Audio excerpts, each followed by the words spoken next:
एक नवयुवक be mechanical की डिग्री हासिल करता है, लेकिन उसे कोई नौकरी नहीं मिलता, तो वह एमबीए का कोर्स करता है। एमबीए करने के पश्चात उसकी नौकरी एक बड़ी कंपनी में असिस्टेंट मैनेजर के पद पर लग जाती है, जहां उसे 30,000 रुपये मासिक वेतन मिलता है। उसकी पोस्टिंग एक मेट्रो शहर में होती है। वह डी मार्ट मॉल में पदस्थ था। उसका कार्य था कि मॉल में सभी सामान व्यवस्थित हो, कहीं कोई चीज की कमी न हो, ग्राहकों की संतुष्टि का ध्यान रखना था। वह 9 घंटे खड़े होकर के पूरे मॉल में इस चीज की देखभाल करता था। उसके पिताजी अनाज के व्यापारी थे। वह चाहते थे कि उनका लड़का उनका व्यापार संभाल ले। वह सोचता था कि उसके दुकान में 4 नौकर कार्य करते हैं, जिन्हें वो मासिक 40,000 रुपये वेतन का देता है, और मेरा पुत्र 30,000 रुपये की नौकरी करता है, जहाँ वो 9 घंटे टाई कोट पहनकर खड़े खड़े ड्यूटी करता है। एक छोटे से मकान में रहता है, स्वयं खाना बनाता है और घर का सब काम स्वयं करता है, और उसके पास महीने में 2,000 रुपये की भी बचत नहीं होती है।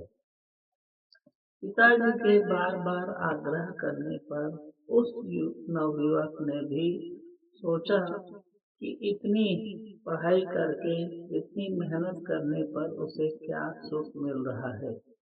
वह अपने पिता के व्यवसाय में हाथ बटाने की सोचता था। फिर पिता के 20x15 के दुकान में बैठने से उसे हीन भावना आ जा रही थी। फिर उसने अपने पिता के व्यवसाय को अलग ढंग से करने का सोचा। उसने बासमती व दुबराज चावल का निर्यात व्यापार करने का सोचा।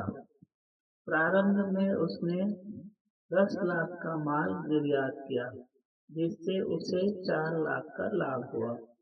उसने सोचा, एक माह में 4 लाख रुपए मुनाफा हो गया, जबकि उसे नौकरी में साल भर में भी इतना पैसा नहीं मिलता था। दूसरी तरफ घर का स्वादिष्ट खाना व शानदार घर में लग्जरी लाइफ बिता रहा था।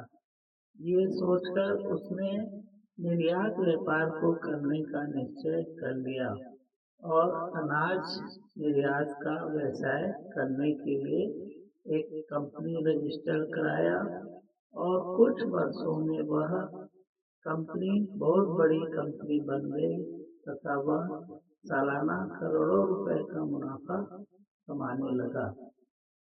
उसका शानदार ऑफिस था। उसे कंपनी के 100 से अधिक सप्लायर कार्य करते थे। कथा का सार है कि पैतृक व्यवसाय को हीन दृष्टि से देखने की बजाय अपने ज्ञान और अनुभव से उसे आधुनिक बनाने से हम बहुत सफलता प्राप्त कर सकते हैं, और साथ ही साथ हम अपने जीवन को भी सफल सुखमय बना सकते हैं। धन्यवाद।